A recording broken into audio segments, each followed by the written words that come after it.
Ora viva, muito boa noite, bem-vindos à resenha semanal deste domingo. Vamos hoje discutir sobre 3 temas que marcam a atualidade no nosso país. O primeiro vai ser relativo aos conflitos internos ou aos desentendimentos internos nos partidos políticos da oposição.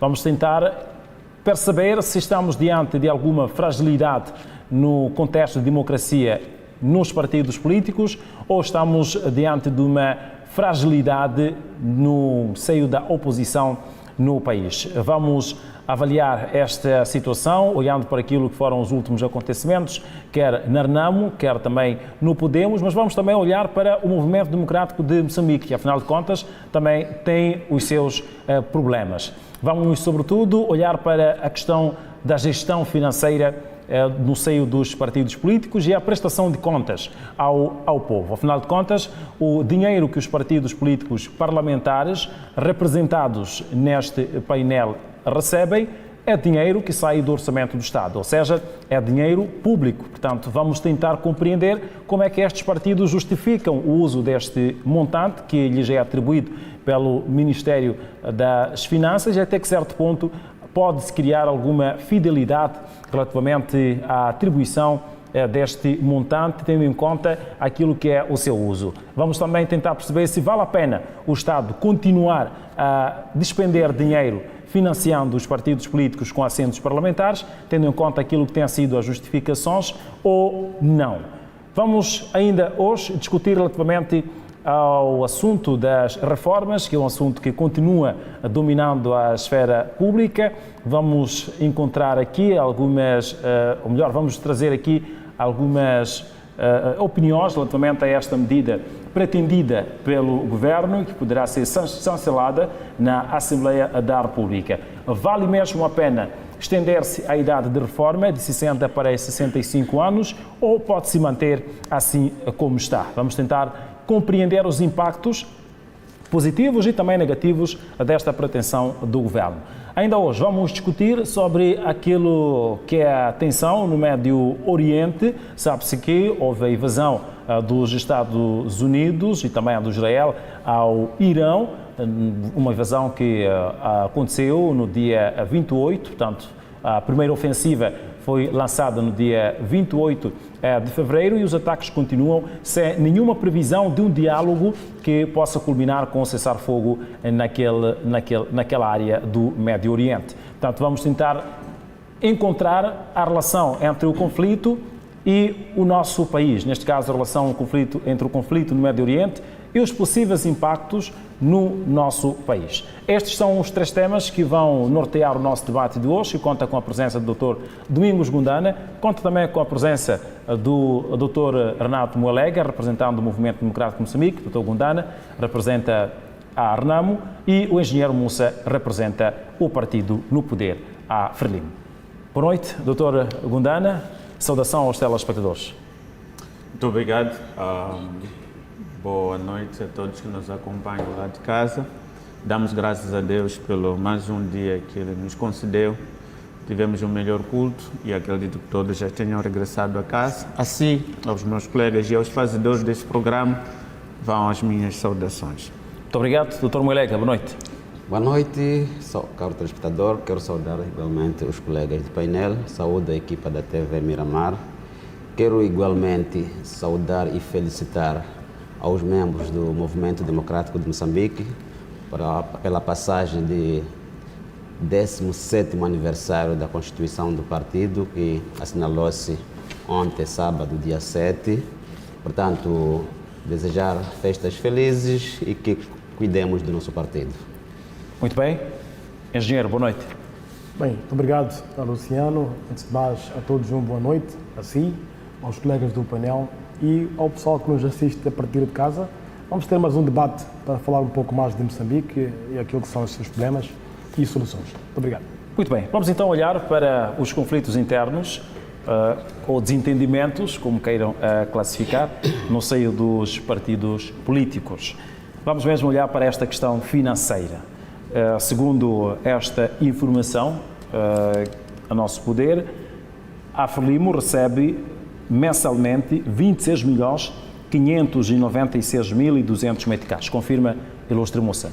Recebe, portanto, o Podemos recebe também, Podemos não está aqui representado, mas podemos tornar público, como temos vindo a fazer, aliás, é um documento também de consumo público, não obstante ser direcionado a quem já foi exonerado na Assembleia da República, o ilustre Fernando Jones, que era segundo vice-presidente.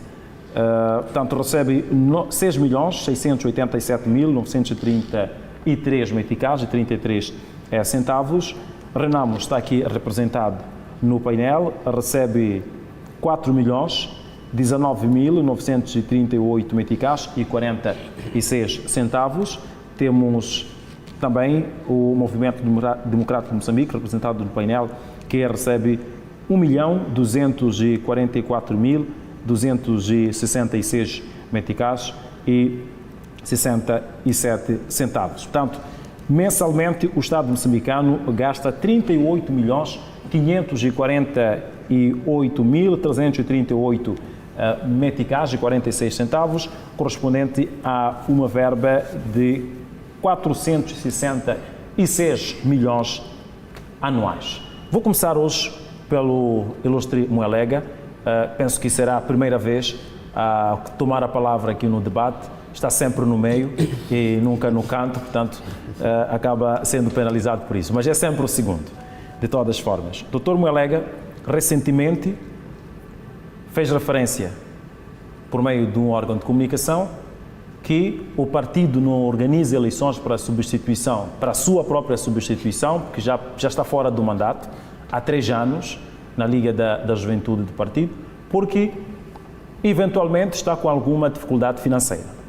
O partido recebe ou não recebe dinheiro do orçamento do Estado? E como é que é gerido este dinheiro? Por que é que o dinheiro ainda não foi parcialmente usado para a realização das eleições internas na Liga que o ilustre comanda fora do mandato? Ok, é interessante. Bom, boa noite mais uma vez, caro telespectador. É uma pergunta muito pertinente.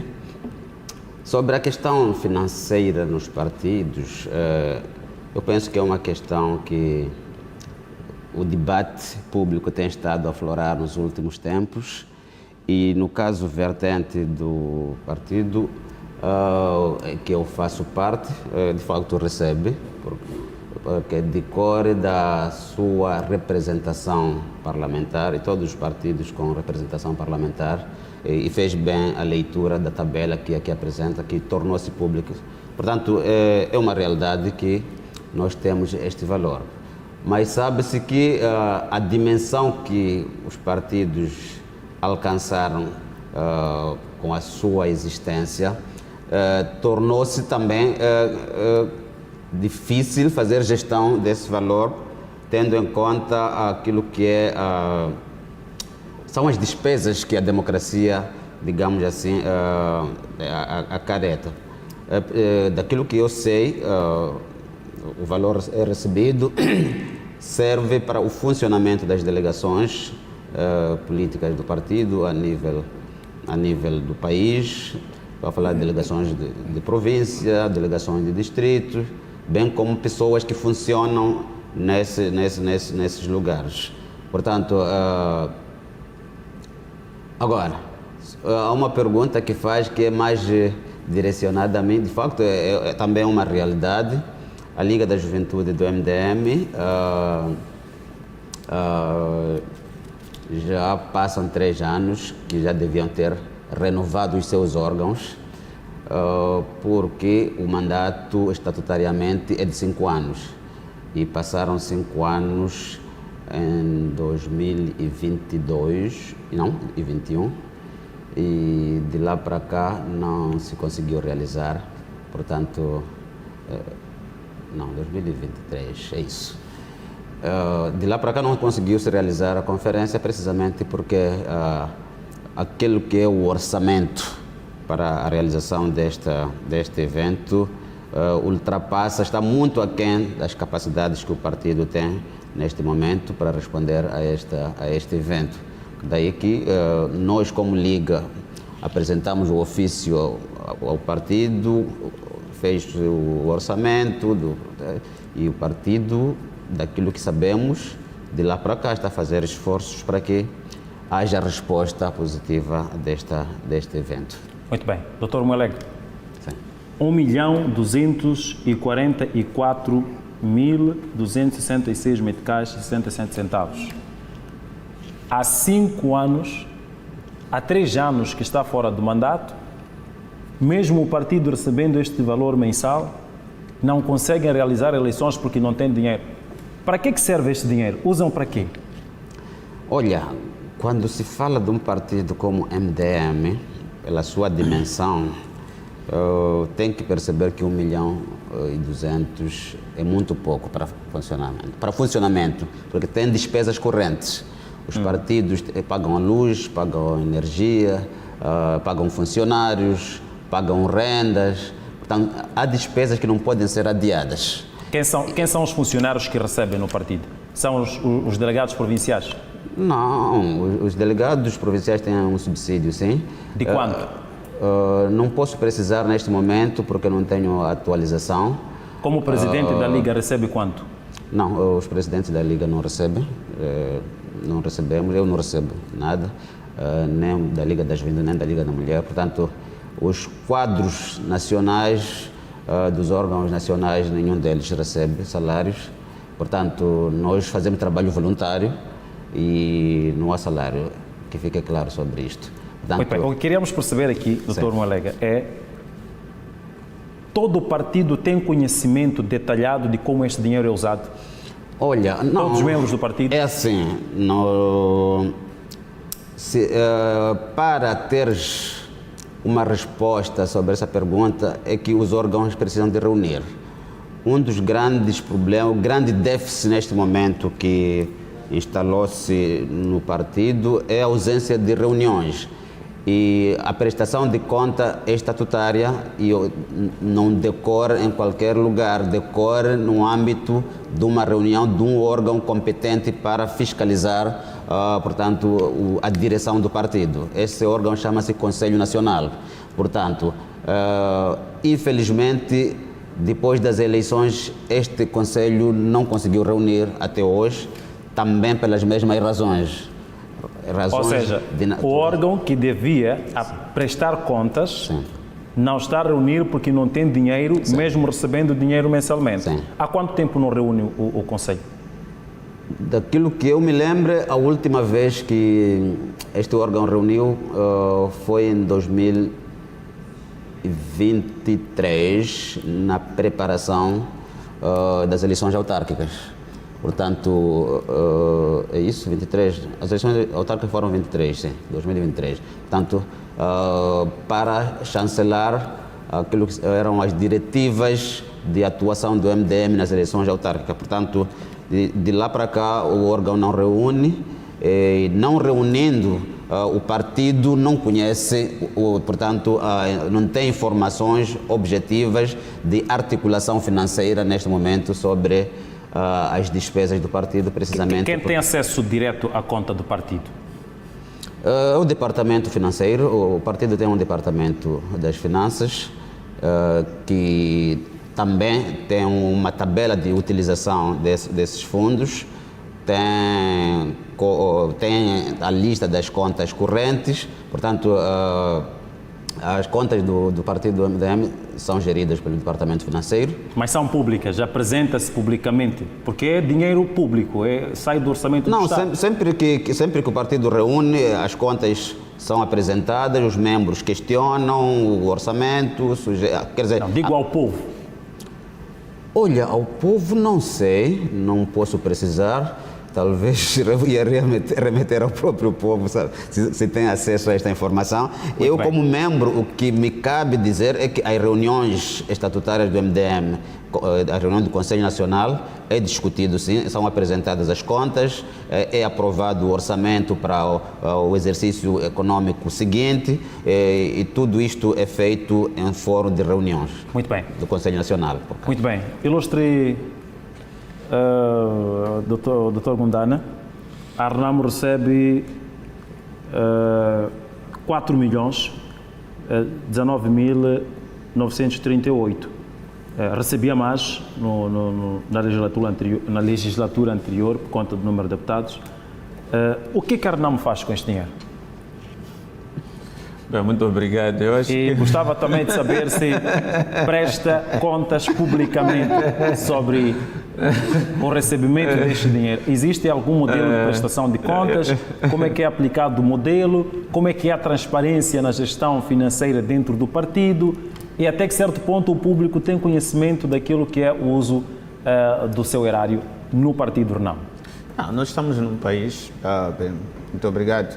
Bem, nós somos aqui analistas, comentadores, talvez não somos administrativos dentro daquilo que é um processo de gestão, tchim-tchim, das coisas internas dos nossos, das organizações políticas do quais fazemos parte. Mas como membros, como participantes, temos o conhecimento macro daquilo que é prestação de conta em fóruns próprios e, acima de tudo, o membro não está inibido de aproximar, tendo alguma dúvida, a direção financeira de qualquer organização que ele pertence para ir buscar algum esclarecimento daquilo que pretende saber. Porque os fóruns são limitados. Nós, por exemplo, temos um Conselho Nacional de 120 conselheiros. Temos, num Conselho Nacional, normalmente reunimos cerca de 400 pessoas, incluindo os responsáveis provinciais e os demais. Essas pessoas que vêm de todo um país, é que a partir dali o secretariado traz aquilo que foi o plano orçamental, os gastos, os dinheiros que entraram, os fins, o saldo e a perspectiva. A partir dali todo mundo sai com uma ideia mais ou menos e discute-se. Para quem que não entendeu bem e não viu o que está-se a dizer no relatório, tem um espaço naquele lugar de questionar e ser esclarecido. E, acima de tudo, tem um espaço de ir visionar ou visualizar o relatório para ter centavo por centavo e, acima de tudo, até, se quiser, escrever questionando para que tenha uma resposta por escrito sobre qualquer tipo de preocupação relacionada com isso. Claramente que organizações políticas que se estendem de Palma a Matutuine e 90%, por exemplo, no nosso caso, 90% das nossas instalações são arrendadas. Não temos poucas instalações construídas.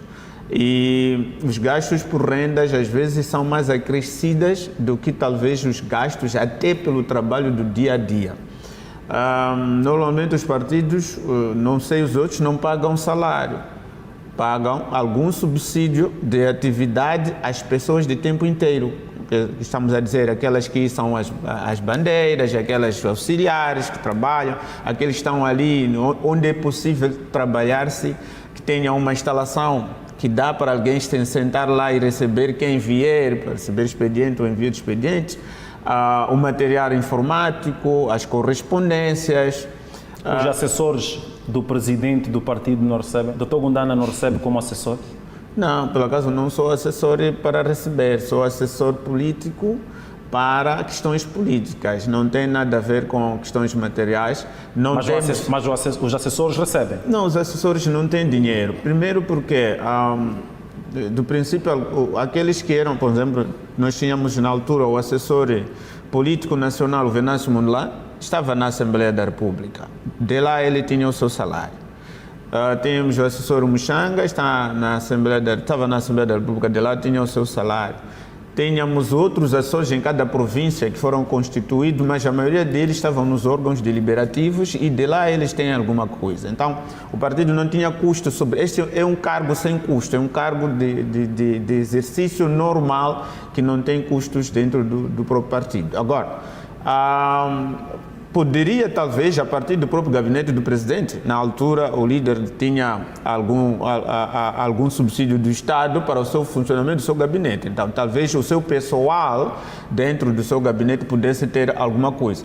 Mas dentro daquilo que é o partido, São mesmo despesas correntes, sabe? Que muitas das vezes, falar desses números, olha só, estamos a dizer, por exemplo, a oposição neste momento está abaixo de, estamos a falar 10, 11, 12 milhões, por aí, abaixo de 12 milhões juntos. Tem toda a gente lá. Tem 6, tem 4. Tem um. Estamos a falar de baixo de 12 milhões. Mas temos alguém que tem 26 milhões lá, não é? 12 milhões. E as pessoas que estão para lutar de pé de igualdade. É só para ver o desequilíbrio de um país como este, em que um partido que tem 1 milhão de meticais está a lutar para vencer quem tem 26 milhões no dia. Só isso já discrimina, de certa forma, a capacidade de combate. E mesmo quando se chega, por exemplo, nos pleitos eleitorais, a proporcionalidade também continua dentro dos valores que a CNE disponibiliza. O que estamos a dizer é que a transparência dentro dos partidos para os seus próprios membros. Por essa razão que encontramos alguns a questionar, porque eles sabem que presta-se contas. O que eu vi, por exemplo, nos colegas do outro lado, é que está-se a prestar conta não na totalidade. Há a prestação de conta, mas há a omissão. Essa é uma questão. Então, um membro tem esta possibilidade de questionar. Agora, o questionamento dentro dos partidos tem que primeiro partir de um consenso interno. Quais as despesas que são apresentadas e consensualizadas e por que elas não são executadas uma vez havendo fundo. Por exemplo, estavas a questionar o meu colega aqui, por que não se reúne, olha, com 1 milhão e 200 para um partido como o MDM, para fazer um Conselho Nacional, é preciso mesmo ter parceiros que possam ajudar. 1 milhão e 200 não cabe até para as próprias despesas de uma organização política que tem. Agora, tem que existir outras fontes que podem ajudar. E não tem empresas? Não tem. Tem investimentos que rendem dinheiro? Não existe. Este é um dos entraves que os partidos políticos na oposição em Moçambique têm. Por quê? Porque é muito difícil se envolver um partido político nas empresas, por exemplo, público-privado. É muito difícil um partido político abrir uma empresa. Só por isso Só isso. Um dia que a TV Miramar perceber de que há uma empresa de um partido político, só há de ouvir o debate da praça, que são os dinheiros do erário público que estão a ir para o investimento privado, já estão quer dizer, haverá uma crítica estrondosa. Não há esta cultura de pensar que os partidos não podem viver só pelo Estado, mas do que ganham pelo Estado deveriam investir para questões que maximizem este mesmo valor. Muito bem. Ilustre engenheiro, a Frelimo recebe mais de 26 milhões de meticais, sobrevive só deste dinheiro como o maior partido no Parlamento, sobrevive só destes 26 milhões e as cotas, ou a Frelimo tem empresas? Bem, Luciano, muito obrigado mais uma vez. O Partido Frelimo, primeiro, é um partido com mais de 5 milhões de membros a nível do país, para dizer que é o maior partido em Moçambique. Em termos de investimento, a lei é extremamente clara. Os partidos políticos, elas não podem serem fundadas como uma fonte de renda. Elas não podem olhar para os negócios como uma fonte de renda para alimentar os partidos. Mas a lei abre espaço para que os partidos possam ter outras fontes legais. Ou seja, elas podem criar condições de receberem financiamentos legais por parte dos seus membros, podem ter uma pequena empresa que possa sustentar aquilo que são os custos do partido. Portanto, a lei é aberta quanto a este ponto e por conta mesmo disso, o Partido Frelimo certamente que tem umas empresas, pode ter uma gráfica que vai imprimir as camisetas para os seus membros e pode criar uma condição de ter uma gráfica que faz uma camiseta diferente e os membros vão contribuir de uma certa forma para manter o partido vivo e com mais condições. Há algum impedimento em mencionar as empresas do Partido Frelimo? Bom, eu prefiro dizer o seguinte, eu expliquei que nós temos uma gráfica, portanto, no partido, não é? Na Escola Central do Partido Frelimo tem lá uma gráfica os membros do Partido Frelimo contribuem comprando uma camiseta ou uma camisa do Partido Frelimo para poder custear as despesas que o partido tem.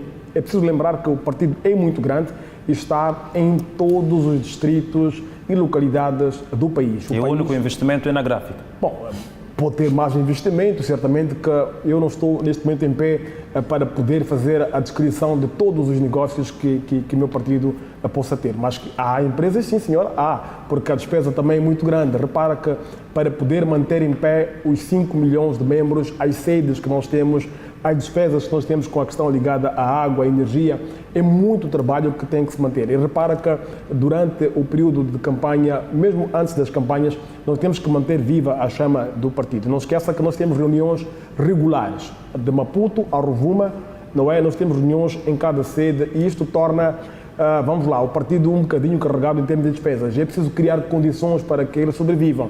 E, ao mesmo tempo, pode também servir de exemplo para os partidos políticos, que criarem condições para que os membros possam contribuir com alguma coisa para que o partido possa continuar em pé, porque a ideia de somente depender do fundo do Estado, claramente que não há de ser possível. Sobretende que 26 milhões saídos do orçamento do Estado para Frelimo sejam insuficientes? Bom, eu creio que sim. Olha primeiro para a dimensão do partido. Temos de começar a contar quantos distritos o país tem e quantas sedes nós temos.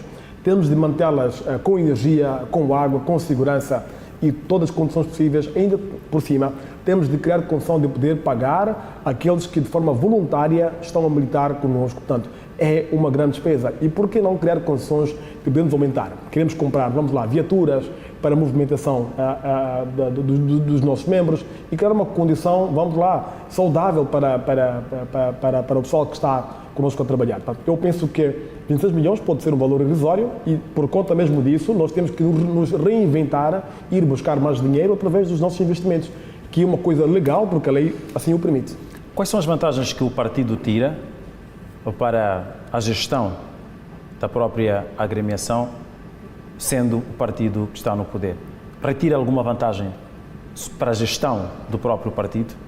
Bom, eu não creio que há vantagem alguma que se vá retirar. O que nós simplesmente fazemos, repara, o Partido Frelimo tem muitos quadros e a cada quadro vai contribuindo com aquilo que tem. Nós definimos cotas no nosso partido, portanto, cada um contribui com aquilo que pode contribuir. Suponhamos o seguinte, a gente pode chegar a um consenso como grupo e dizer o seguinte, cada quadro pode contribuir com 1% do seu salário. Portanto, faz alguma diferença, isso torna o partido mais robusto financeiramente e pronto para qualquer que seja o embate que possa advir. Muito bem. Ilustre Moelega, estamos a assistir agora, nos seios dos partidos da oposição, muitas discussões que vêm à tona. O MDM agora está com essa queixa apresentada, aliás, queixa nem por isso, mas está com essa inquietação que foi apresentada pelo Ilustre. Arnamo, recentemente, com a situação do António Muxanga, o Podemos, com a situação de suspensão do Hélder Mendonça. Estamos numa fase em que a oposição está a entrar em decadência, do ponto de vista de organização e gestão interna dos problemas? Não, eu penso que não creio que seja a decadência da oposição.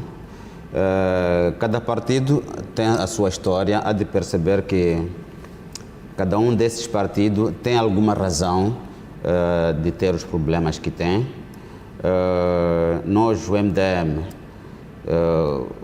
dizia na minha introdução, ontem completamos 17 anos de existência. É um partido que está na fase ainda de crescimento e, como tal, naturalmente, há de passar por momentos de altos e baixos. Mas também vale a pena lembrar aos moçambicanos que, nesta fase de crescimento, o MDM, há mais ou menos 5 anos atrás, o MDM perde o seu líder fundador, que de certa forma isto desestrutura qualquer organização que estava em crescimento, que ainda não se falava, portanto não se tinha desenhado uma situação de sucessão natural E isto desestruturou, o partido correu e o novo líder ficou desafiado a encontrar, portanto, a trazer uma espécie de coesão dentro do partido. Então, são desafios tipicamente de crescimento. Eu entendo, pelo menos falando do MDM, que nós estamos a viver, as dificuldades que estamos a viver são de natureza desafios de crescimento, que acredito eu, aos poucos, os próprios membros vão pensar, sentar, analisar, ver onde é que estão as fragilidades e refazer-se. É preciso lembrar também aos moçambicanos que o MDM este ano vai ao Congresso, termina um ciclo de 5 anos. Eu penso que esta é uma ocasião em que os membros de Rovuma ao Maputo, de Zumbo ao Índico, vão ter a oportunidade de pensar sobre a vida deste mesmo partido, ver os pontos fracos do partido e ver as possibilidades que o partido tem, e eu vejo muitas possibilidades que o partido tem de se reinventar, de crescer e continuar a tornar-se referência competitiva no campo político moçambicano. Há alguma crise de liderança no seio do partido? Faz menção aqui ao desaparecimento físico do Davis Simango e a alteração, tanto teve algum impacto na vida do próprio partido. Neste momento, do ponto de vista de liderança, como é que classifica o Movimento Democrático de Moçambique que representa neste painel? Olha, não é fácil substituir os líderes carismáticos. Eu penso que isto não é segredo. Quando tu tens um líder como Afonso Dhlakama, um líder como Davis Simango, um líder como Samora Machel, são pessoas que têm um carisma natural, que fizeram de si, que aliás a sua presença confundia-se com a existência do próprio partido. E quando esses desaparecem fisicamente, sem antes haver um trabalho de preparação para a sucessão e tudo mais, fica difícil encontrar-se imediatamente um líder que esteja à altura deste. E não encontrando um líder à altura desta dimensão, automaticamente o partido ressente-se disso. E o MDM não foge à regra, a Renamo não foge à regra, a própria Frelimo caiu bastante, perdeu grandes valores que eram defendidos pelo Samora Machel. Portanto, esta é uma situação tão natural que está a acontecer nos partidos políticos, mas eu penso que essas questões todas são corrigidas com a união de todos os partidos, a compreensão de que de facto nós somos uma família e como família é preciso ver dentre as nossas forças, os nossos pontos fortes e os nossos pontos fracos, encontrar uma forma de sairmos dos problemas que neste momento, digamos assim, fragilizam um pouco a capacidade competitiva do nosso partido.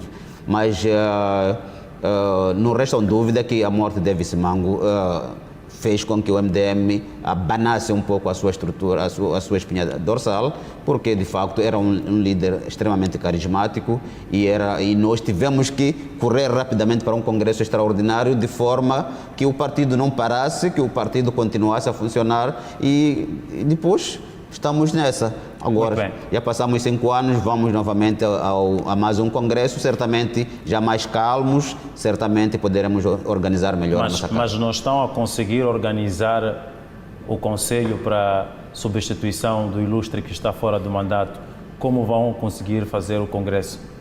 Não, eu penso Dinheiro que... para Congresso existe, para substituição do Dr. Muelega não existe. Provavelmente pode ser estratégico, é provável que ocorra tudo em simultâneo, porque de facto cada um desses eventos tem somas muito avultadas, mas uma boa parte dos membros que fariam parte da conferência da Liga da Juventude também poderão ser congressistas, e então eu penso que algo bem pensado é possível que tudo em simultâneo ocorra e o partido não pode parar todo ele, porque feito 5 anos me parece que fica difícil continuar, quer dizer, parar a máquina do partido, porque há essa dificuldade financeira. Eu penso que os membros vão se mobilizar certamente para que o Congresso tenha lugar. Muito bem, vamos fazer o nosso primeiro intervalo, voltamos dentro de instantes para ouvirmos os restantes dos panelistas neste neste tema e depois vamos passar para um outro tema. Intervalo, até já. Atenção, vem mais uma edição do Belas Manhãs. Nesta segunda-feira, no Eu e o Doutor, temos uma proposta composta para cada um de vocês. Na nossa sala de estar, iremos trazer mais um tema relevante ligado à área da saúde. E a primeira edição do nosso programa reserva o espaço criativo. Com certeza virá um artesão ou uma artesã ou algum criativo para trazer-nos algo diferencial. Você não vai querer perder esta super aula. E claro, vamos também contar com notícias insólitas, vamos fazer uma viagem pelo mundo, vamos também ter as notícias para informar os nossos telespectadores e mais uma receita vai sair da nossa cozinha. E você é convidado a juntar-se a nós aqui nesta edição do Belas Manhãs. Até porque eu já me autoconvidei. É segunda-feira, é Belas Manhãs, é TV Miramar! Onde tem tudo! Amanhã, às 9 horas, Belas Manhãs.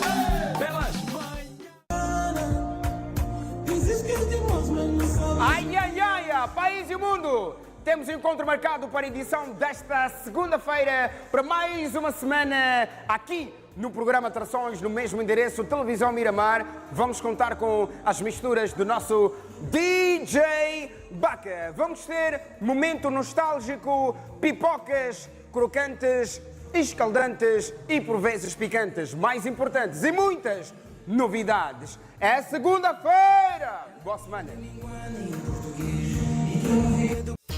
Amanhã, às 16 horas, Atrações.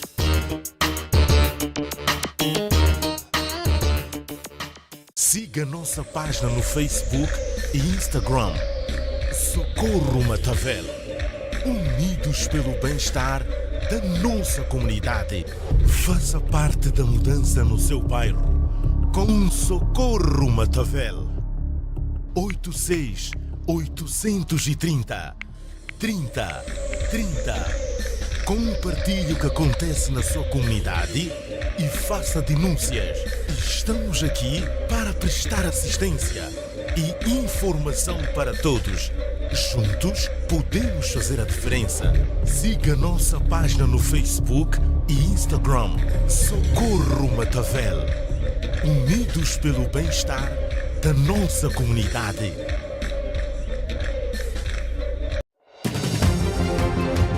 Desperte para a informação. Tem novidades no jornalismo das manhãs da TV Miramar. Às 7 horas, interação matinal. Ora viva, minha nação linda! Aqui falamos a língua dos moçambicanos. Os primeiros factos do dia e prestação de serviço.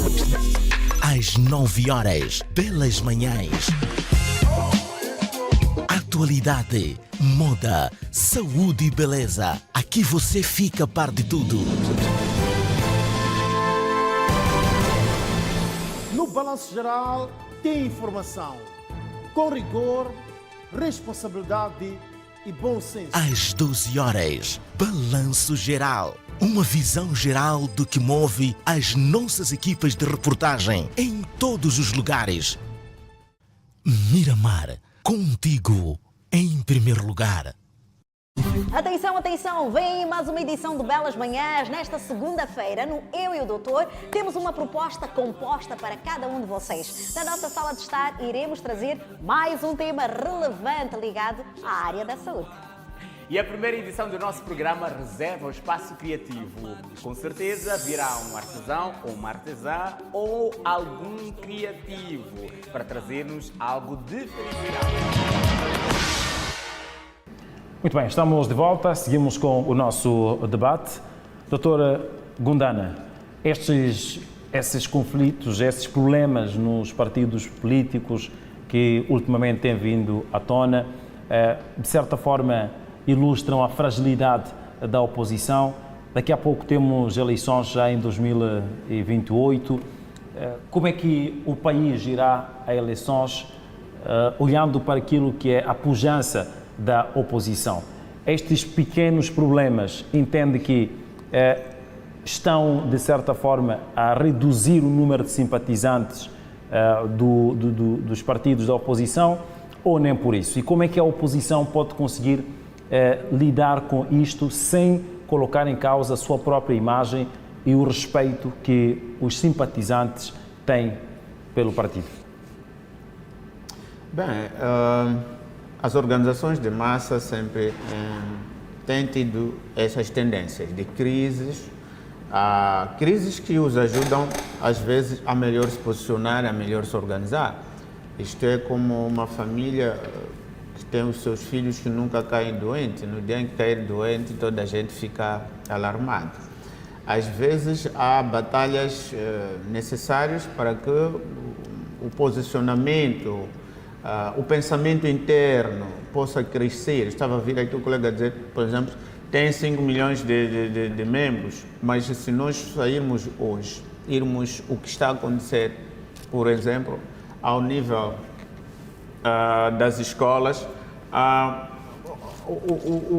uma obrigatoriedade praticamente dos membros de terem, de pessoas, de cidadãos, para se inscrever, a serem membros. Eu tenho umas denúncias de várias partes, de colegas, amigos, jovens que estudamos, professores que andam aí de inscrições, estilo obrigatório dentro das escolas. Quer dizer, um membro de um partido tem que ser ato voluntário, não pode ser coação. O que está a acontecer muitas das vezes é que quem está a dirigir o Estado tem alguma posição de colocar perante as pessoas que lhe seguem, porque há efeito e causa. O que nós temos nos partidos políticos da oposição hoje é uma espécie de, não digo falta de diálogo interno, isso muitas das vezes nem é a fragilidade de lidar com a comunicação, na sua maioria, porque as pessoas pensam que, estando aqui, por exemplo, perante as câmeras, e falar aquilo que me apoquenta dentro da casa, estou a resolver, e saio daqui e continuo na mesma. É importante que as direções, de facto, das organizações políticas, hoje falamos muito dos políticos que estão dentro na Assembleia da República, mas esse país é feito de mais de 60 partidos, alguns deles que nunca realizaram sequer uma assembleia na vida, mas são chamados de presidentes de partidos, são chamados de líderes de partidos. Esses partidos nunca foram dissolvidos, existem, mas estes porque são aqueles que tentam atender o verdadeiro sentido da criação de uma organização política. Claro, acabam acarretando sim responsabilidade e serem cobrados um pouco mais para que possam dar o sentido àquilo que eles têm. E há uma questão, hoje, penso eu que o cidadão moçambicano começa a perceber que, de facto, falar de que a oposição está a consumir várias somas do Estado é uma mini utopia, porque olhando para os números que estão ali patentes, muita gente não sabia, só sabia que estão a comer dinheiro, essa gente aí. Mas olhando para aquilo, e a quem conhece o nível de inserção desses partidos, não é?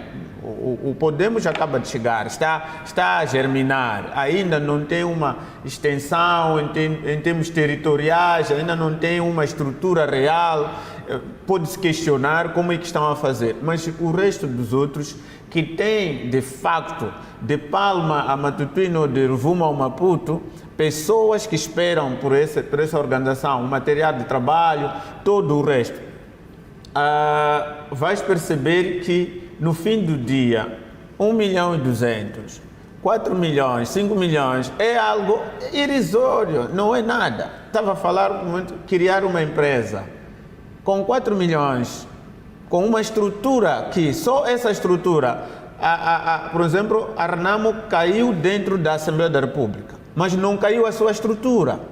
Aquela extensão como partido, ela existe, as delegações existem do Rovuma ao Maputo. Continua considerando a Renamo o segundo maior partido do país? Em termos de inserção ainda do território, uma coisa é os números que estão na Assembleia da República, que resulta de uma eleição que aconteceu. Mas coisa é a grandeza em termos de grandeza e abrangência do partido. O MDM é maior que o Podemos. Em termos de grandeza, em termos de estrutura, saído daqui hoje, se sairmos juntos agora, irmos até Maracuene, Manhissa, onde vamos encontrar o MDM e podemos não encontrar o Podemos. E qual é a justificação que se pode encontrar para este fator? O fato de termos partidos com bases em quase todo o território nacional, Sim. mas com um menor assento na Assembleia da República. O mesmo íamos questionar. Termos uma Frelimo que recebe 26 milhões hoje, com deputados que tem e que o povo diz que não lhe votou. Então, é uma questão simples isso. A nossa eleição em Moçambique, primeiro, não é livre, não é justa e transparente. É até livre, porque a pessoa pode ir votar, mas não é justa e não é transparente. É questionável a nossa eleição. Se nós quisermos discutir eleições hoje, vamos discuti-los e dizermos, provarmos com A mais B, colocarmos aqui em cima da mesa o que acontece depois da votação, antes da votação, no recenseamento eleitoral, o que está a acontecer, trazermos os vídeos de pessoas apanhadas flagrantes de delitos com boletins de votos do mesmo partido, do mesmo candidato e que nunca estiveram na cadeia até hoje, não se sabe porque a justiça não julga isso. Então, encontrarmos pessoas que correm com urnas, pessoas que estão a inutilizar bilhetes de outros, isso é uma questão. Então, o que está acontecendo aqui? Este é o problema. O problema está no taxa, o problema está no dinheiro, porque quanto mais deputados um partido tem, mais dinheiro vai tirar do próprio Estado e pode fazer investimento. Estamos a falar, por exemplo, de que a Frelimo pode investir. Pode. Com 26 milhões, pode investir, sim senhor, pode investir. Mas, doutor, a questão de cotas dos membros dos partidos, primeiro é preciso perceber que estamos num país praticamente que saímos de uma situação de ditadura. Um funcionário público que está numa instituição, no ministério, ser reconhecido que este é do partido Y, as suas condições de trabalho, o ambiente muda. E praticamente o que acontece? São poucos funcionários, são poucas pessoas que trabalham e ganham dinheiro, aceitam ser membros visíveis de partidos da oposição, porque basta isso acontecer. É uma perseguição interna dentro da instituição em que trabalha e até transferências. Se é um professor que está a dar aula aqui na cidade da Matola, pode lhe custar a transferência para ir dar aula no interior de Magude. Por quê? Porque é da oposição. Então, o nível de arrecadação de pessoas que podem contribuir para a oposição é tão irrisório. Isso eu te dou como uma experiência simples. Nós desafiamos o sistema em Moçambique, fomos buscar grandes colegas na altura, o Dr. Nambureto, o Dr. Mussá, o Dr. Pedro Colasso e o Matiquite. Na UEM, na altura que veio até o Araújo para Arnam, sabe o que aconteceu? Logo que foram eleitos, Brasil Mazura zerou o despacho de exoneração daqueles senhores. Não podiam mais estar lá. A perseguição é real. Isso aqui na capital do país. Essas pessoas estavam em cargos de direção dentro da instituição. Muito bem. O que eu quero dizer, só para terminar o meu fio, é que o conflito que hoje existe, eu penso que é saudável, porque vai obrigar, de certa forma, a gestão, as lideranças a trazerem mais à tona, mas só que peca pelos fóruns que cada um está a usar para exigir essa transparência dentro do seu partido. Muito bem. Engenheiro, como é que olha para a saúde da oposição com esses conflitos internos? E gostava também de levantar este ponto. Estamos diante da Renamo, que é um partido com bases em quase todo o território nacional. Temos o MDM também a acompanhar a Renamo nesta dinâmica, do ponto de vista de presença nos distritos e também nas províncias. No entanto, temos o Podemos, que é um partido que surgiu, passo a expressão, ontem, mas é agora o segundo partido com mais assentos no Parlamento. Subentende-se que a abrangência do partido significa também alguma angariação do público, alguma, digamos, simpatia que se instala em cada distrito onde estiver instalado o partido político, e isso eventualmente tenha reflexo no período da votação. É meramente por esta questão de irregularidades no processo eleitoral, que temos este cenário político nos partidos políticos, passo a repetição, a acontecer, ou é mesmo por alguma desorganização, entre aspas, que culmina com alguma decadência dos partidos? Bem, eu começaria da seguinte forma. Olha, a divergência no seio do partido político é um fenómeno natural. Ela poderá acontecer sempre. Agora, o que não pode acontecer é que estas divergências ocorram com muita frequência. E se isto acontece, o que é que vai acontecer? Haverá uma fragmentação e aquilo que se fala todos os dias em ser uma alternativa política que vai fazer face ao partido de Frelimo nunca tornar-se-á real. Primeiro, começa da questão que estava aqui a citar o Luciano, ela chama-se desorganização, em algum momento. Isto acontece porque os partidos políticos da oposição, algumas vezes, elas não encontram um fórum apropriado para expor aquilo que são as suas preocupações. Esteve aqui a dizer o colega Molega que algumas vezes não tem tido encontros frequentes ou eles não acontecem e que de alguma forma isto gera uma fragilidade em termos de democracia interna. E o que vai acontecer? Quando nós não temos reuniões frequentes ou nós não dialogamos de forma frequente, há todo um caminho andado para se confundir ou se configurar em algo chamado autoritarismo ou crise de liderança. E é o que poderá estar a acontecer nos partidos políticos da oposição. É verdade que o meu partido de Frelimo também tem problemas internos, mas poucas as vezes, ou quase que nunca, tiramos problemas para o lado de fora, porque nós acreditamos que internamente nós temos a capacidade de poder discutir e encontrar uma solução viável que possa tornar o partido cada vez mais robusto. Para Frelimo, a oposição está favorável ou é ameaçadora no processo eleitoral próximo? Bem, olha, eu acho que a política, em algum momento, ela confunde-se com o jogo. Todos nós queremos levar a melhor, queremos carregar a taça, mas não basta somente carregar a taça. Tem que haver aqui algum propósito. O Partido Frelimo, olhando para aquilo que são as dificuldades atuais que o país vive, começa ou deve começar a olhar para as soluções palpáveis que possam aliviar aquilo que são, vamos lá, as dificuldades do seu povo, aqueles que fazem o seu voto valer em termos de confiança. Agora, olhando para a questão da oposição, da maneira como se tem mostrado para o panorama político, certamente que não mostra nenhuma ameaça para o Partido Frelimo, mas nem por isso nós temos que ficar, vamos lá, acomodados ou baixar a guarda e continuarmos na calma e não servirmos aquilo que são os interesses do povo. Temos de continuar a trabalhar para que nós possamos gerar resultados diferentes. Temos muitos partidos da oposição, engenheiro, apenas 3 representados no Parlamento. Os outros, conforme disse o Dr. Gundana, só se conhece o presidente. Interessa a Frelimo a proliferação de partidos políticos para a dispersão de votos nas urnas, como se tem levantado esta questão? Olha, não é do nosso interesse, até porque o Partido Frelimo não é a Comissão Nacional de Eleições.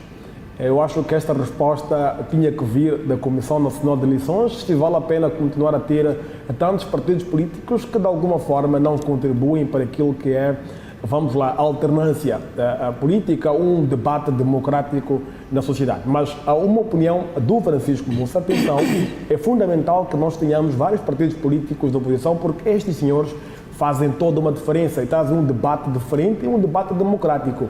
Porque nós não podemos continuar a pensar que se formos um único, tudo poderá correr às mil maravilhas. As ideias diferentes fazem diferença. Vamos lá imaginar assim, se a Renamo traz uma ideia diferente, o MDM idem, o Podemos também idem, nós conseguimos pagar os pontos positivos destas críticas que vêm da oposição e vamos colocar em prática, porque no final do dia o que se interessa aqui é colocar a vida do cidadão ainda mais, vamos lá, organizada e boa no final do dia.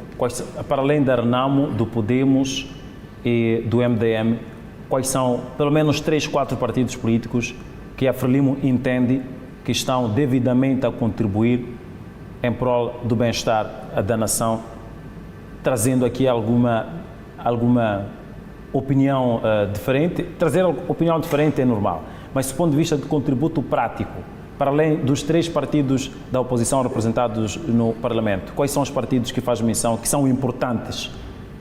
Olha, Luciano, eu acho que todos os partidos são importantes de alguma forma. É verdade que os que têm, neste momento, assentos parlamentares fazem toda uma diferença, porque eles têm os seus deputados que descem até as bases para irem buscar os problemas que o povo lá vive e também estão representados da Assembleia da República. Esses têm, claramente, maiores vozes, mas não quer dizer que aqueles que não têm assentos parlamentares não possam ou não devam contribuir para o bem-estar de uma sociedade moçambicana. Todos os partidos têm claramente a sua importância, então fazem toda a diferença. Então cada voz, cada ideia, cada opinião faz uma democracia e o Partido Frelimo olha para isto com tanta naturalidade. Muito bem, vamos fazer o nosso intervalo, voltamos com o outro tema. Até já.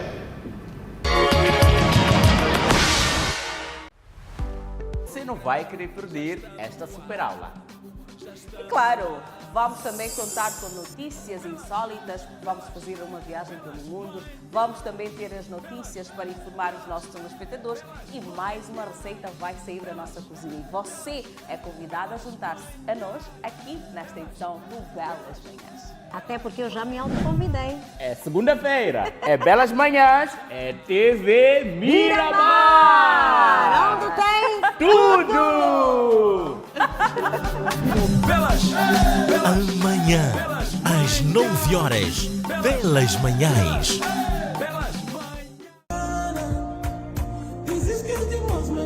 Ai, ai, ai, país e mundo! Temos um encontro marcado para a edição desta segunda-feira, para mais uma semana aqui no programa Atrações, no mesmo endereço, Televisão Miramar. Vamos contar com as misturas do nosso DJ Baca. Vamos ter momento nostálgico, pipocas crocantes, escaldantes e por vezes picantes. Mais importantes e muitas novidades. É segunda-feira! Boa semana!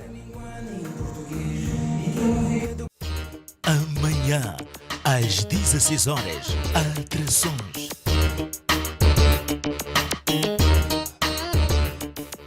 Siga nossa página no Facebook e Instagram. Socorro Matavel. Unidos pelo bem-estar da nossa comunidade. Faça parte da mudança no seu bairro. Com Socorro Matavel. 86-830. 3030. Compartilhe o que acontece na sua comunidade e faça denúncias. Estamos aqui para prestar assistência e informação para todos. Juntos podemos fazer a diferença. Siga nossa página no Facebook e Instagram. Socorro Matavel. Unidos pelo bem-estar da nossa comunidade.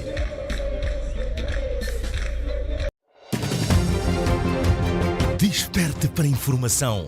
Tem novidades no jornalismo das manhãs da TV Miramar. Às 7 horas, interação matinal. Ora viva, minha nação linda! Aqui falamos a língua dos moçambicanos. Os primeiros factos do dia e prestação de serviços. Às 9 horas, Belas Manhãs. Atualidade, moda, saúde e beleza. Aqui você fica a par de tudo. No Balanço Geral tem informação, com rigor, responsabilidade e bom senso. Às 12 horas, Balanço Geral. Uma visão geral do que move as... Muito bem, estamos de volta. Vamos então avançar com o nosso debate. Vamos olhar agora para a pretensão do Governo em estender a idade de reforma de 60 para 65 anos. Vou começar por si, ilustre Muelega, de forma direta. Bem que... Mas muito bem, vamos avançar. Ilustre Muelega, qual é a sua visão sobre esta medida? O que é que isto vai trazer de importante e de benefício na função pública? Olha, de facto nós recebemos esta informação em forma de notícia. Toda medida, toda decisão que se toma, a sua avaliação pode ser feita com muita clareza quando tens a fundamentação. Eu não tive acesso à fundamentação do governo que justifica esta pretensão, mas para todos os efeitos parece um paradoxo, parece uma contrariedade daquilo que é a tendência que o país tem estado a mostrar. Nós vamos levantar aqui, hipoteticamente, quando olhamos para aquilo que é a base, a força de trabalho que existe nesse país, a população jovem configura-se como uma grande maioria. E nós temos estado a discutir essa questão de, olhando neste momento o Estado moçambicano como o maior empregador, e nós temos muita juventude fora ou no âmbito do desemprego. Esta proposta aparece como mais uma afronta à juventude moçambicana. Parece mais uma negação a um espaço para os jovens e perpetuando os mesmos velhotes no espaço público. Agora, se eu tivesse a fundamentação, havia de compreender, por exemplo, fala-se passar-se para 65 anos e ainda com possibilidades de chegar-se a 75 anos para algumas áreas. Eu penso que podemos discutir alguns aspectos, algumas posições, por exemplo, em que é possível termos retenção de quadros em algumas áreas, como, por exemplo, a questão das docências. Nós ainda temos muito poucos professores catedráticos em Moçambique. Quando olhamos para a saúde, poucos médicos, e provavelmente o Exército também tem um pouco esta característica de ter pessoas na reserva para poder fazer um acompanhamento. Mas isto não pode tornar-se algo que o Estado vai pegar, legislar para que acomode as pessoas, avancem até os 65, até porque nós, neste momento, estamos a debater com a situação de termos pessoas, mesmo com a lei colocando limites de até 60 anos, nós estamos a ter instituições públicas, instituições democráticas, como a Assembleia da República, como é o Conselho Nacional, como o Conselho do Estado, isso quer dizer, com pessoas que estão acima de 80 anos. Portanto, esta realidade, para mim, é nociva ao desenvolvimento, é uma realidade nociva à harmonia, a harmonia dentro do país, porque é discriminatória. É uma decisão, se o fundamento não for muito claro e objetivo, podemos conceber como uma decisão discriminatória, que discrimina a força do trabalho que nós temos aqui, que é a juventude, que pretende se manter e perpetuando os mesmos de ontem, e aí perceber que as mesmas pessoas não só têm a prerrogativa de continuar até os 65 anos, mas às vezes até são colocados em várias instituições e criando barreira. Parece que o governo está numa luta contra a juventude deste país. Está numa luta de impedir que a juventude encontre seu espaço e possa demonstrar. Eu penso que o país não precisa disto, porque se for questão de passar algum legado, eu penso que a partir dos 50 anos, não é? É possível começar a ver aqui alguma transmissão de conhecimento, algum acompanhamento daqueles que entram com 21 anos na função pública e podem ser recebidos e ir recebendo. Portanto, precisamos ter fundamento e só esperamos que o nosso Parlamento, não é, ao receber esta proposta, tenha a capacidade de também ouvir o povo para apresentar-nos a fundamentação, termos espaço de uma discussão ampla, a própria juventude, que julgo que é a maior vítima desta lei, tenha a oportunidade também de ser ouvida e os deputados não fiquem, digamos, de braços cruzados. É preciso articular também com o povo, vós sois representantes do povo, então aquilo que vai ser o debate parlamentar tem que ser em função de uma percepção popular para que tenhamos uma lei que seja inclusiva. Muito bem. Doutora Gundana, bem, talvez esteja já muito perto da idade da atual lei. Bem, estender-se mais um pouco, não sei se é do seu agrado ou nem por isso. Mas qual a sua visão, doutor, relativamente a esta posição do Governo? O que é que isto salvaguarda? Como é que estará a função pública em termos de... ou qual poderá ser a melhoria na qualidade dos serviços prestados na função pública com esta extensão? Bem, cada dia é uma surpresa, é uma novidade, que às vezes nem toda novidade é para o bem, mas é novidade. A sucessão, uma das coisas que está em causa é a criação de postos de trabalho, não é? Porque mesmo que a gente, digamos, toda aquela gente que está lá com os 60 indo embora, primeiro é que a reforma não retira a ausência de pagamento. Significa que você vai pagar pessoas que estão em casa. Há um encargo financeiro que vai manter, pode diminuir em função dos valores que ontem recebia no ativo. A entrada de novas pessoas também exige um cabimento orçamental acrescido, que já não é igual à substituição por isenção de pagamento e substituição por continuidade. A continuidade tem essa particularidade. Eu trabalhei, tenho a minha reforma, agora vou para casa, recebo no final do meu mês, estou estando em casa. O que se colocou foi talvez de pensar de que como equilibrar isso, como não ter muita... Eu senti isso quando o Ministério do Interior estava para mandar a reserva. Um certo número de pessoas e por o tempo que tinham ficado deviam ser promovidos para carreiras, para certo nível e passarem a reforma em categorias já diferentes, que significa que o salário ia crescer e a folha de balanço de pagamento sobre essas pessoas que iam para casa também ia crescer e essas pessoas iam embora, iam para casa. Tínhamos que ter novas pessoas para terem o salário começando da base do que os outros já foram. O que eu estou aqui a tentar dizer é que as duas coisas têm implicações. O país não está a criar mão de obra, não está a criar espaço para empregar. Temos o emprego quase estático.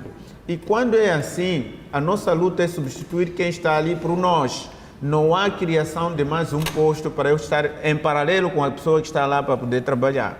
E isso, a ser do jeito que está, torna de facto muito difícil. Primeiro é que o aposentado que vai para casa, daquilo que estamos a perceber, e depois é chamado para ter um contrato para vir dar àquele que está a chegar.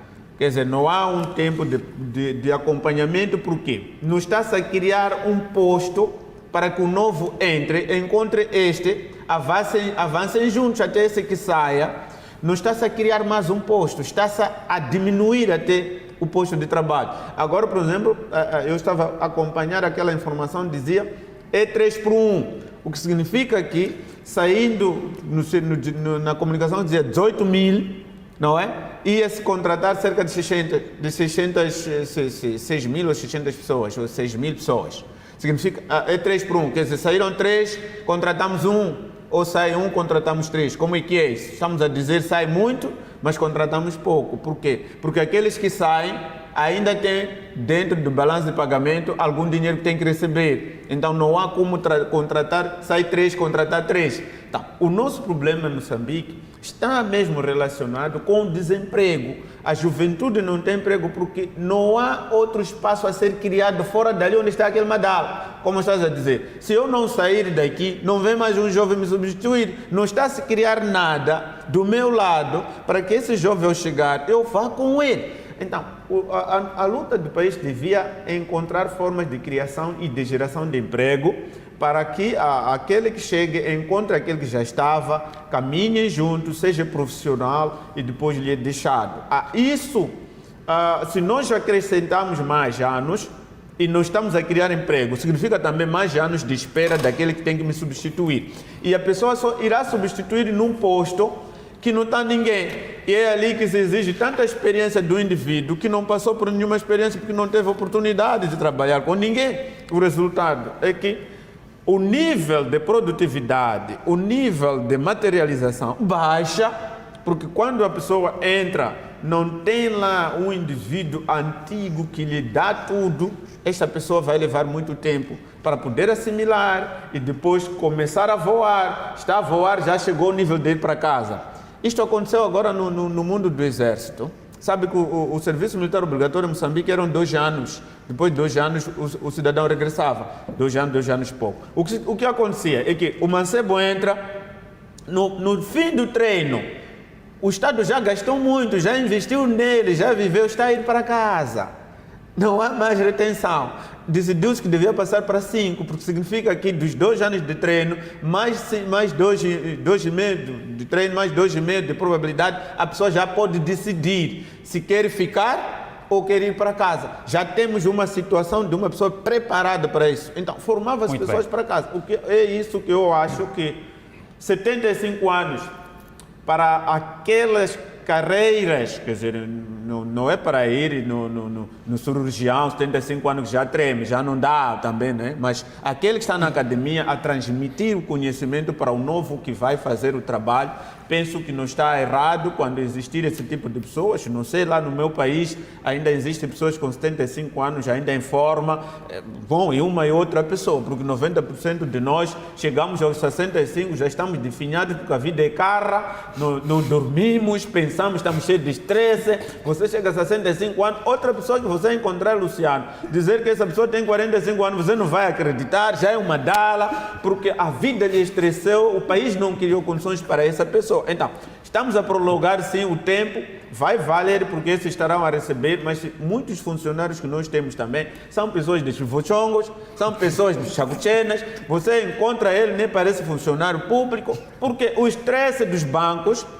das dívidas que têm, dos juros que os bancos têm para a função pública também é maior, há muita coisa errada, o salário não chega a tempo, o Sul veio criar mais estresse, as pessoas não receberam, já tinham feito os cálculos. Então, há um país que precisa sim de prolongar a reforma, mas tem que criar emprego e também olhar o que estamos a fazer para absorver aquelas pessoas que estão a sair das nossas universidades. Muito bem.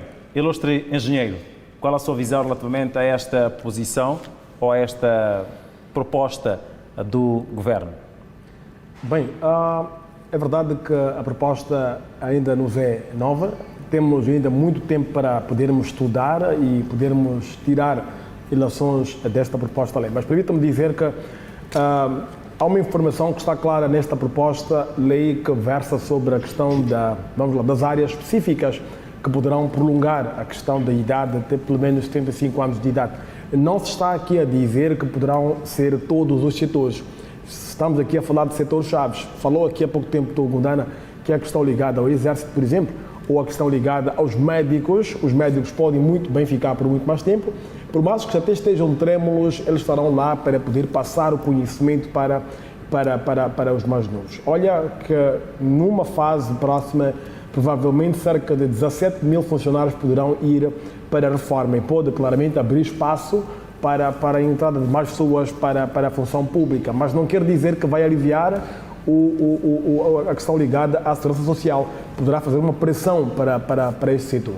Então, haverá sim alguma melhoria, haverá alguma mudança e eu estou em crer que temos aqui uma oportunidade também para que os mais velhos possam ensinar aos mais novos. Não se está a tentar dizer que temos que roubar o espaço dos mais novos, muito pelo contrário, ainda caio também sobre a ideia de que é possível também criar mais postos de trabalho. Olha, se nós olharmos para os novos municípios, os distritos que existem no país, a gente começar a tirar alguns pontos de trabalho que estão em Maputo e colocarmos em Boane, colocarmos na Matola Rio, colocarmos em Marraquene, estamos a diversificar. Isto abre espaço para termos mais emprego nos outros locais, mas não nos esqueçamos também que faremos uma pressão sobre o próprio orçamento do Estado. Por isso mesmo temos de produzir para que nós consigamos alimentar todos estes pontos ligados às finanças. Muito bem, vamos fazer o nosso último intervalo e voltamos com o nosso último tema. Até já. Atenção, atenção, vem mais uma edição do Belas Manhãs. Nesta segunda-feira, no Eu e o Doutor, temos uma proposta composta para cada um de vocês. Na nossa sala de estar, iremos trazer mais um tema relevante ligado à área da saúde. E a primeira edição do nosso programa reserva o espaço criativo. Com certeza virá um artesão ou uma artesã ou algum criativo para trazer-nos algo diferencial. Você não vai querer perder esta super aula. E claro, vamos também contar com notícias e... Muito bem, estamos de volta. Vamos agora olhar para o conflito no Médio Oriente. Vamos simplesmente analisar os possíveis impactos no nosso país, tendo em conta a questão do preço de combustíveis. A situação começa a ser desconfortável na Europa e também na Ásia. Em África, concretamente em Moçambique, como é que poderemos estar nos próximos tempos, ilustre Moelega? Há maior probabilidade da subida de preço de combustível em caso de prolongamento deste conflito ou nem por isso? Depende. Primeiro é que estão em guerra, de facto, uma zona em que, por excelência, é produtora ou fornecedora de combustível a nível do mundo. E Moçambique tem estado a depender também destes países. Agora, as guerras de dimensão mundial, porque esta guerra tem uma dimensão mundial, elas vão sempre ter consequências em países em desenvolvimento, e Moçambique não foge à regra, e nós esperamos que tenhamos alguma capacidade de contorno, porque isto podemos admitir que vamos ter consequências, vamos nos ressentir desta situação, mas um país como Moçambique tem que ter capacidade de contornar os problemas, pelo menos a curto prazo. De forma que, se esta guerra levar o tempo que levar cerca de um ano, Moçambique não seria devastado. Nós temos alternativa, por exemplo, de aliarmos com buscarmos outras linhas de fornecimento de combustível. É possível, contornando o Médio Oriente.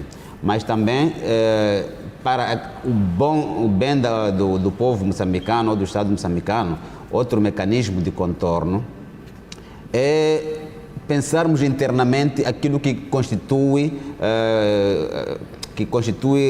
faz agravar o preço do combustível internamente. Enquanto, por exemplo, temos problemas do agravamento do custo do combustível, aqui em Moçambique, nós sabemos aquilo que pagamos pelo combustível não tem nada a ver com a situação global do fornecimento do combustível, do barril do combustível. Então, são problemas de natureza interna. Então, é possível fazer um jogo de cintura internamente, desativar todos aqueles esquemas que tornam possível, que agravam, que fazem com que o combustível agrave-se no nosso país, para que o efeito negativo que vem do Oriente, que vem de fora, que vem dos fornecedores de combustível, não tenha um impacto direto no consumidor final. E isto pode ser feito através de uma ação governamental que deve imediatamente desfazer aqueles esquemas de desvio de valores. Muito bem. Engenheiro Moussa, qual é a probabilidade de termos nos próximos tempos aumento do preço de combustível com esta guerra no Médio Oriente?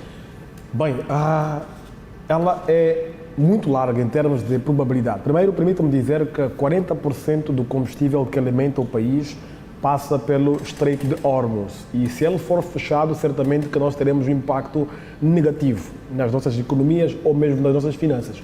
O que é que vai acontecer? Tudo poderá ficar muito mais caro. Repara que nós recebemos combustível refinado que vem destes locais. Estou a falar da gasolina, do jet, falo também do diesel e por aí vai. Mas, se nós olharmos para o ponto positivo, Moçambique é, neste momento, um dos players em termos de produção do gás mundial, pode também sacar aqui alguns dividendos, porque os países que fazem o trajeto, tanto passando pelo Estreito de Hormuz, ao invés de irem comprar o gás para o outro local, passam a comprar o gás de Moçambique. Ou seja, nós também saímos em vantagem em algum momento, mas isto não é suficiente. Ali teremos também que encontrar outras alternativas para podermos comprar o combustível com outros países, o que poderá também, claramente, ser um bocadinho mais caro. Porque este estreito que estamos aqui a falar é extremamente importante para poder alimentar o globo, ou seja, o mundo todo. Então, vai ser claramente um impacto claramente negativo para Moçambique em termos de combustível e tudo poderá claramente encarecer. Muito bem. Ilustre Gundana, a sua perspectiva face ao custo de vida com esta guerra no Médio Oriente. Primeiro, deixa-me parabenizar aos munícipes de Maputo, principalmente residentes na ilha de Inhaca, que graças a Deus até que enfim receberam uma ponte que possa ajudar na travessia. Era um martírio quem saísse daqui para Inhaca, tinha que ser baldeado de um barco grande para os barquitos, no momento de mau tempo, aquilo era uma crise total e a existência dessa ponte vai ajudar. Eu espero que de facto tenha sido bem construída e que possa dar garantia de segurança a todos nós, porque gostaríamos de passar por ela. Senão, se for mesmo mais uma construção falsa, teremos problemas. Doutor Gundana, custa dizer bem feito o trabalho sem trazer elementos que ameaçam... Doutor Gundana está com muita sede de dizer... Eu estou feliz porque eu sei, eu sou um amigo de um régulo lá, o régulo Nhaca, é um senhor já com problema de visão, era sofrimento, a família lhe levou para o município, mesmo da Assembleia Municipal, para sair de lá para cá era muito difícil. Agora tem uma ponte onde pode passar. A minha questão é a qualidade de obra. Acho que temos que ir inspecionar para percebermos melhor, mas já é bom. E também dizer a todos os nossos irmãos que vivem nesse país, olha, um domingo que é esse que estamos a terminar hoje, mas a questão da crise, de facto, a qualquer momento poderemos ser atingidos. É importante estarmos preparados e eu espero que a nação ou os que lideram esse país deem informações claras ao cidadão moçambicano sobre aquilo que poderá ser como crise. Se for de facto questão de combustível praticamente é cascata para toda a cadeia de produção e alimentação em Moçambique. É importante que alguém nos prepare como se faz quando percebe-se que há ciclone. Recebemos mensagens todos os dias a nos dar alertas de que cuidado, não anda ali. Então é preciso que o governo venha ao público e diga taxativamente quais os riscos que vamos incorrer na situação que está acontecendo, porque aquilo está a acontecer e aquilo não é brincadeira não. Aquela gente vai trazer para nós crises e já temos crise de que a moeda deve ir no equilíbrio do dólar pelo FMI, depois vamos ter crise de combustíveis e os combustíveis vão gerar crise de falta de pão dentro da nossa mesa. Portanto, a todos que nos acompanham, eu espero sinceramente que estejamos atentos. Eu desafio o Presidente da República mais uma vez para vir ao público dizer aos moçambicanos qual é a forma que podemos usar para não sermos afetados na totalidade por aquilo que está acontecendo no Médio Oriente. Muito bem, muitíssimo obrigado. Por hoje é tudo. Nós voltamos no próximo domingo com mais debate. Obrigado pela preferência. Não deixe de acompanhar amanhã, quando forem 7 horas, o Interação Matinal. Eu sou Luciano Valentim e é um prazer trabalhar para si. Boa noite e adeus.